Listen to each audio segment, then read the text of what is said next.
Viewers, কিভাবে আপনার জন্মসাল দিয়ে জন্ম তারিখ দিয়ে আপনার কত বছর, কত দিন, কত মাস হয়েছে কিভাবে দেখবেন।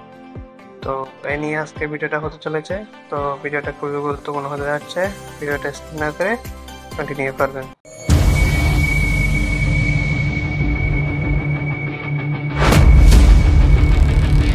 তো সর্বপ্রথম আমরা এখানে একটি ব্রাউজারে প্রবেশ করব।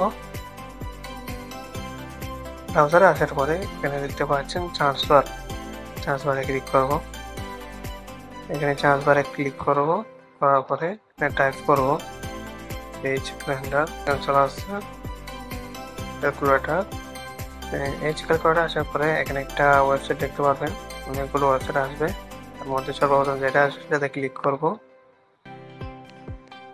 ক্লিক করার পরে এখানে ওয়েবসাইট ওপেন হয়ে গেছে। এখানে দেখতে পাচ্ছেন দুইটি তারিখ দেওয়া আছে, দুটি তারিখে আজকের তারিখ।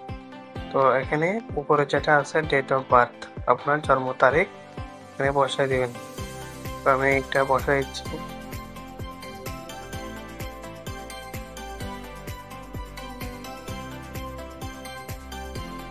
ও তারিখ দেওয়া হয়ে গেছে।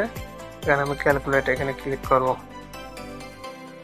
ক্লিক করার পরে আপনি এখানে দেখতে পাচ্ছেন সবগুলো চলে আসছে। দেখতে পাচ্ছেন আমি যে তারিখ দিয়েছি তারিখটার মধ্যে আর কত বছর হয়েছে এগুলো চলে আসছে। তার বয়স 17 বছর 1 মাস 7 দিন। আর ও যদি মাস হিসাব করে শুধু ও এতদিনে ওর জন্মের পথে কত মাস হয়েছে সেটা আসতেছে 205 মাস 7 দিন। আর যদি উইক মানে সপ্তাহ হিসাব করি তাহলে এটা আসবে, যদি দিন হিসাব করি এটা আসবে, যদি ঘন্টা হিসাব করি তাহলে এটা, তাহলে যদি মিনিট হিসাব করি তাহলে এটা, সেকেন্ড হিসাব করলে সেকেন্ড এটা। তো এই জন্য আজকে ভিডিও কেমন লেগেছে অবশ্যই কমেন্টের মধ্যে জানাবেন। তো এইভাবে আপনারা চাইলে আপনাদের জন্ম কত বছর হয়েছে এটা দেখতে পারবেন। তো এই ছিল আজকে ভিডিও, কেমন লেগেছে অবশ্যই কমেন্টে জানাবেন।